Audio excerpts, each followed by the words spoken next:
ঝাড়খণ্ডের অঙ্কিতা সিংয়ের হত্যাকাণ্ড নিয়ে অর্থাৎ তাকে পুড়িয়ে মারার ঘটনায় এখনও পর্যন্ত যা তথ্য এসেছে তার থেকে চমকপ্রদ তথ্য, মানে বলা যায় ভাইরাল তথ্য চলে এসছে এই মুহূর্তে সোশ্যাল মিডিয়ায়। তার আধার কার্ড, তার স্কুল সার্টিফিকেট, এমনকি যখন মারা যায় তার আগে যে স্বীকারোক্তি সেটা পর্যন্ত কিন্তু সোশ্যাল মিডিয়ায় চলে এসেছে।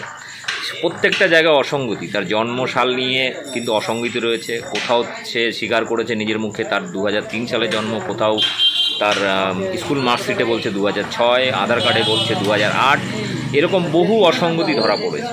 এমনকি তার বাবা থেকে শুরু করে তার পরিবারের সদস্যরা যে বয়ান দিয়েছে সেখানেও অসঙ্গতি। ফলে এই হত্যাকাণ্ড নিয়ে নতুন যে মোড় এসেছে সে সমস্ত তথ্য নিয়ে বিনয় দুবে একটি ভিডিও করেছেন। ভিডিওটা পুরোটা দেখবেন, তাহলে বুঝতে পারবেন যে এই ঘটনার সাথে কে কে জড়িত এবং কি কি ষড়যন্ত্র হতে চলেছে। দেখুন ভিডিওটি এবং ব্যাপক শেয়ার করুন। আর আমার চ্যানেল বং নিউজ লাইভ অবশ্যই সাবস্ক্রাইব করুন। दुमका की अंकिता सिंह का हत्याकांड आपको भी पता है। टीवी चैनल, गोदी मीडिया, हिंदूवादी संगठनों ने शाहरुख को आरोपी मान लिया है, बस उसके फांसी की इंतजार में पूरा बैठे हुए हैं। लेकिन क्या वाकई में शाहरुख ने अंकिता की हत्या की? जो इंसान पिछले 3 से 4 सालों से अंकिता के साथ मोहब्बत करता हुआ रहा है, इतना आसान है कि उसकी हत्या कर दी जाए? क्या ऐसा हो सकता है कि दोनों के बीच में ब्रेकअप हुआ हो, तीसरे की एंट्री हुई हो, जिसके गुस्से को देखते हुए शाहरुख ने पेट्रोल डालकर अंकिता की हत्या कर दी? या ये भी हो सकता है कि शाहरुख और अंकिता के संबंध की खबर उसके परिवार को लगी और उसके परिवार ने गुस्से में पेट्रोल डालकर अपनी बेटी की हत्या कर दी। लेकिन सवाल ये उठता है कि मरती हुई अंकिता ने जो स्टेटमेंट दिया वो कितना सही है या गलत है, क्योंकि हर स्टेटमेंट में जो दी बातें कही गई हैं वो कहीं ना कहीं वास्तविकता से कोसों दूर है। मैं ये बातें क्यों कह रहा हूँ, अगले कुछ मिनटों में आप ये वीडियो में देखेंगे और आपका दिमाग सुन्न हो जाएगा, क्योंकि ये हत्या की जो पहेली है बहुत ही रहस्यमय है। मैं सबसे पहले दिखाता हूँ वो बाप जिसकी जवान बेटी अभी अभी मरी है और उसके चेहरे की जो हाव भाव हैं वो कैसे हैं।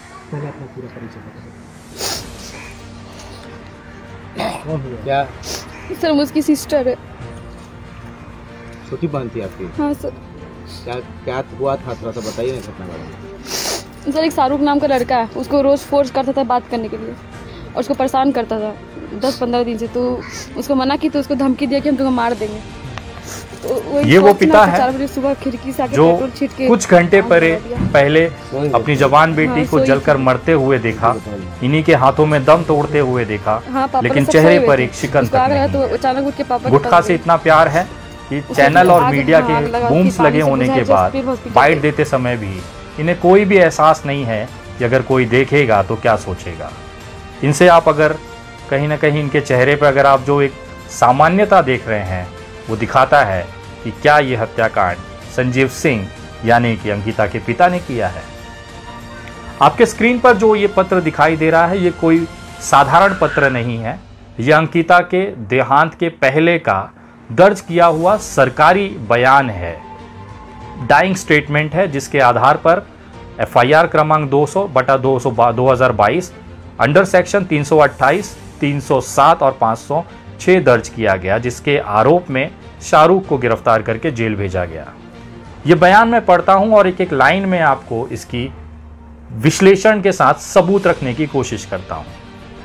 इसमें लिखा है, मेरा नाम अंकिता कुमारी उर्फ छोटी है, उम्र 19 वर्ष, पिता संजीव सिंह, जरुआडीह थाना नगर जिला दुमका का रहने वाली हूं। आज दिनांक 23 अगस्त 2022 समय 8:30 बजे दुमका के PJMCH अस्पताल के बर्न वार्ड के बेड नंबर 10 से कार्यपाहक दंडाधिकारी महोदय, एक मजिस्ट्रेट होते हैं जिनका नाम है श्री चंद्रजीत सिंह जी, एवं नगर थाना दुमका से आए हुए ओम प्रकाश सिंह, इनके समक्ष मैं अपना बयान पूरे होश हवास में बिना किसी गम, लालच एवं दबाव के दे रही हूं कि आज से करीब 10 दिन पूर्व जरुआडीह का एक लड़का जिसका नाम शाहरुख है, वह मेरे किसी सहेली से मेरा मोबाइल नंबर लेकर अपने मोबाइल से मुझे बार बार फोन करके परेशान करने लगा। 10 दिन पहले। ये बात यहाँ पर सवाल पैदा करती है, क्या अंकिता और शाहरुख एक दूसरे से केवल 10 दिन पहले जानते थे? अगर 10 दिन पहले जानते थे तो एक हमारे YouTube भाई जो समाचार चैनल चलाते हैं, देसी तंत्र और रिपब्लिक नेशन, रंजीत कुमार और दीपक कुमार ने एक स्टिंग ऑपरेशन अंकिता के घर से किया। वहां से उनके पास ये मोबाइल का बिल मिला। उनके पास स्टिंग ऑपरेशन में जो मोबाइल बिल आपके स्क्रीन पे दिखाई दे रही है, ये दुमका के दुर्गा टेलीकॉम की है। 20 जुलाई 2021 को ये मोबाइल खरीदा गया। जिसने खरीदा उसका नाम है आनंद कुमार यादव। रियलमी का C11 ये फ़ोन है, जिसकी टोटल कीमत 7,500 रुपये इसमें पड़ी थी। आपको जानकर हैरानी होगी कि ये वही फ़ोन है जो अंकिता सिंह यूज़ करती है। ये मोबाइल का बिल और ये जो डब्बा है, ये अंकिता के घर से बरामद हुआ इन दोनों पत्रकारों को। हैरानी की बात यह है कि आनंद कुमार यादव ने ये फ़ोन दिया MD छोटू को, MD छोटू ने ये फ़ोन दिया शाहरुख को, शाहरुख ने ये फ़ोन गिफ्ट किया अंकिता सिंह को आज से कुछ महीने पहले।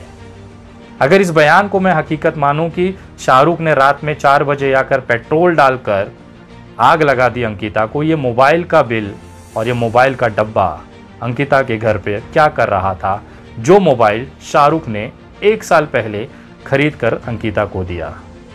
पुलिस इसकी जांच कर रही है। इस पे ज़्यादा सवाल खड़े इसलिए हो रहे हैं क्योंकि अंकिता ने अपने मरते हुए बयान में ये कहा कि 10 दिन पहले से, तो कहीं ना कहीं एक बड़ा प्रश्न चिन्ह अंकिता के बयान पर यहाँ पे खड़ा होता दिखाई दे रहा है।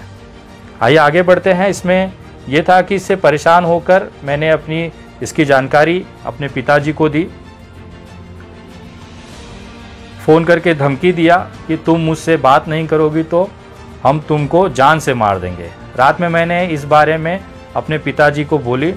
वो बोले सुबह इस बारे में शाहरुख या उसके परिवार से बात करेंगे।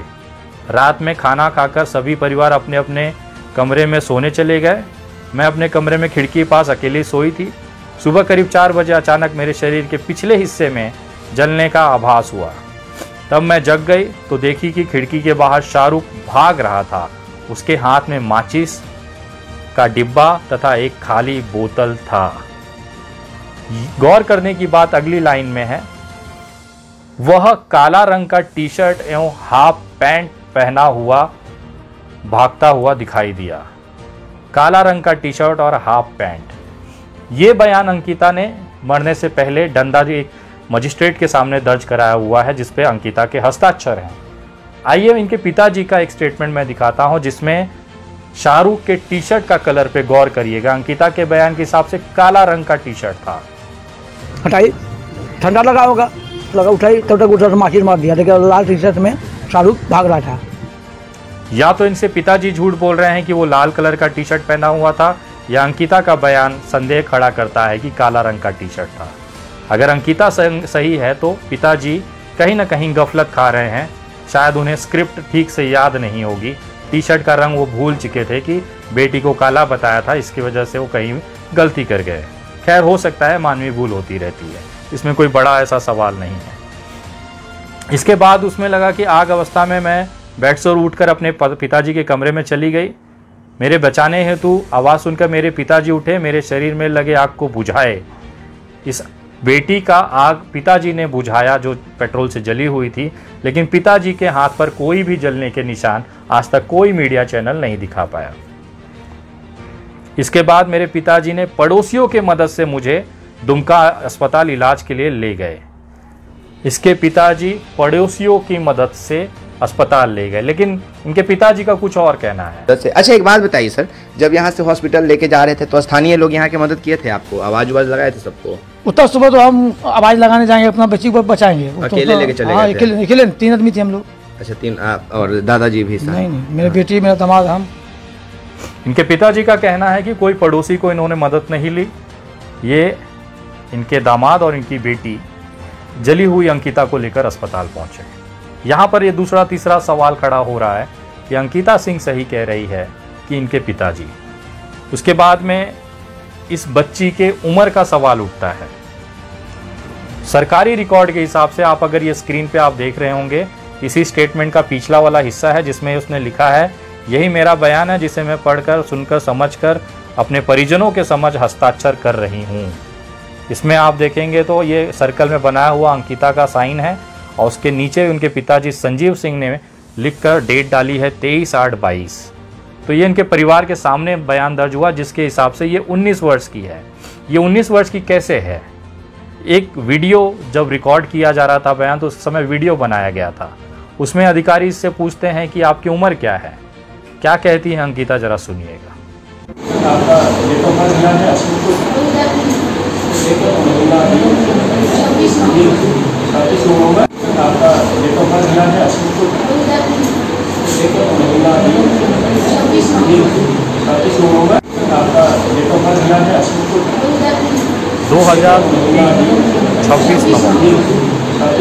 डाइंग स्टेटमेंट, वीडियो रिकॉर्ड और पेपर पे 26 नवंबर 2003 के हिसाब से अंकिता सिंह की उम्र 19 साल थी, जो कि पॉस्को के दायरों में नहीं आती है।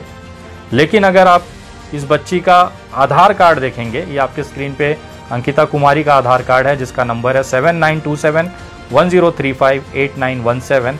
इसमें एड्रेस दिया हुआ है। बच्ची का डेट ऑफ बर्थ देखेंगे साल 2008, 26 नवंबर 2008।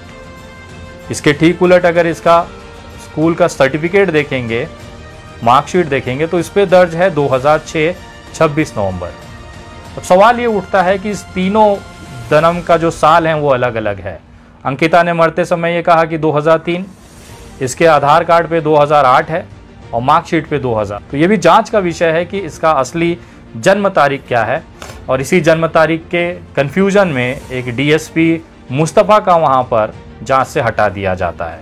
कारण है मुसलमान थे। सबसे बड़ा सवाल यही यहाँ पर उठता है कि एक मुस्लिम को आरोपी मानकर उसको जेल पहुँचाना, उसे फांसी टंगाने पे कितने लोग बेसब्री से इंतज़ार कर रहे हैं, वो पूरा देश देख रहा है। बड़े बड़े चैनल, हिंदूवादी संगठन एक गिद्ध की तरह मुंह खोले हुए बैठे हैं कि कब शाहरुख सजाए मौत पहुंचा दिया जाता है।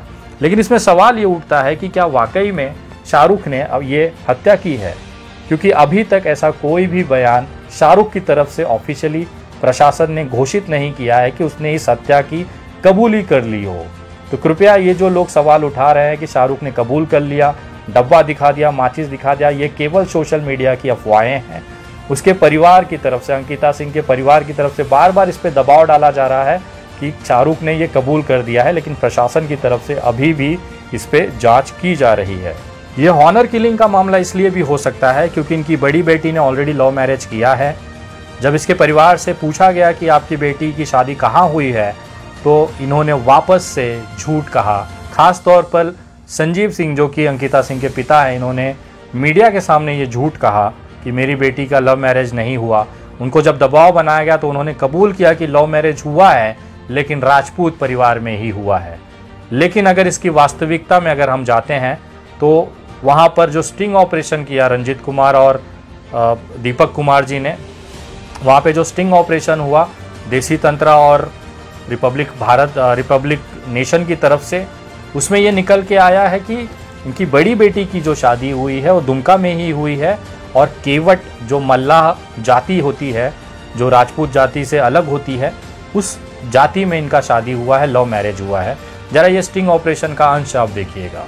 दादाजी से जब पूछा कि दादाजी मतलब आपकी बड़ी पोती का शादी कहाँ हुआ, कैसे हुआ, बोला यही दुमका में ही हुआ है। तो कैसे हुआ, लव मैरिज हुआ। तो बोलते हैं नहीं लव मैरिज नहीं हुआ, उसका हम अरेंज मैरिज हुआ और लगा करके किए हैं।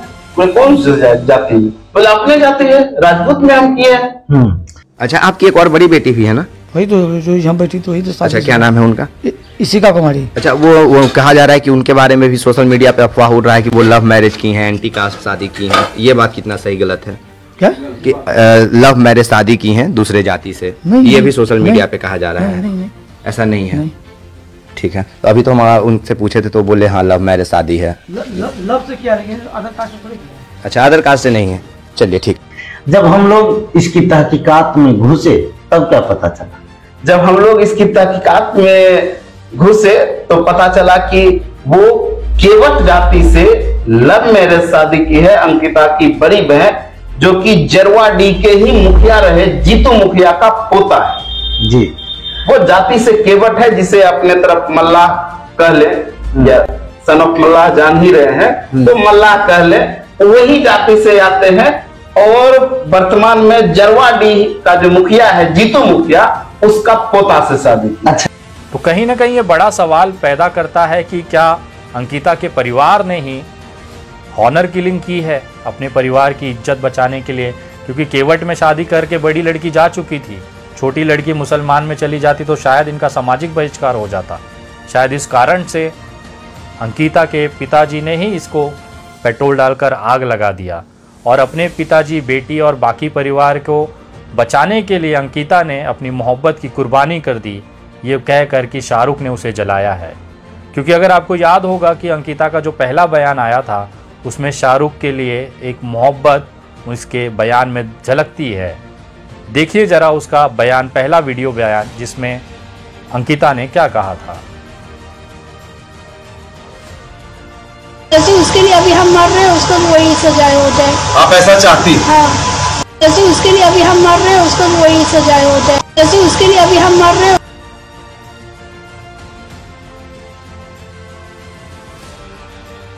जैसे उसके लिए अभी हम मर रहे हैं, उसको भी वही सजाए हो जाए। आप ऐसा चाहती? हाँ।